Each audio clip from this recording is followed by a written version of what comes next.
Happy St. Patrick's Day. My name is Pamela Wiznitzer, and I'm a mixologist here in New York City and the president of the United States Bartenders Guild. And we want to introduce you to a few sophisticated libations to drink this St. Patrick's Day. Move away green beer, try something a little bit different with some incredible products coming straight out of Ireland, and one of the best being Kerrygold Irish Cream Liqueur that's made with all natural and real ingredients, 3 in the bottle specifically. 1, incredible award-winning dairy coming straight from Ireland from grass-fed cows. 2, real chocolate, which is a reason I love this product so much. And the 3rd being an Irish whiskey that's aged in barrels of at least 3 years. So this is really incredible product that's easy to mix with, and we have 2 really great recipes that you can make at home. The first being a Celtic sipper, which is down here, made with 2 ounces of aged rum, 1.5 ounces of coconut water, which is great for refreshing and for some electrolytes to put into your body during a day of drinking. And then 1.5 ounces of Kerrygold Irish Cream Liqueur.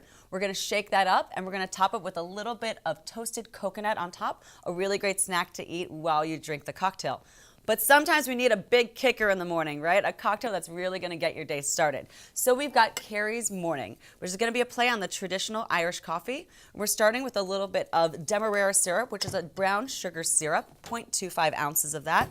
We're using 2.5 ounces of a cold, strong brewed coffee. You can either brew it at home or you can buy one that's bottled like this one at your local store. We're gonna put that in there. We have 1.75 ounces of an orange-infused Irish whiskey. So we let it sit overnight with some oranges to infuse because it really brings out those nice fruit notes that you find in Irish whiskey. So 1.75 ounces of that.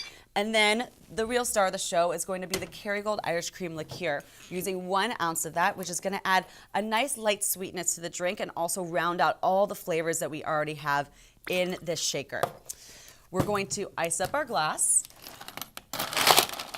which is going to be over here, and make sure to use more of a highball glass because there's a lot of cocktail in here. And we're going to ice up our shaker as well. And if you don't have a shaker at home, feel free to use a mason jar or maybe like a to-go soup container that you may have on your shelves. We're going to give this a light shake, not for too long. And then we're going to garnish first with a reusable straw because if this is an all naturally made product, we want to make sure we're keeping nice to the environment. So a reusable straw, an orange slice so you can have your vitamin C and you can eat it alongside the cocktail, and to highlight the real chocolate that's in the bottle, some chocolate shavings on top. And this is a great way to get your St. Patrick's Day started. So when you're drinking this St. Patrick's Day, make sure to drink responsibly, make sure to drink the best products that you can out there for you, and have a wonderful and safe St. Patrick's Day.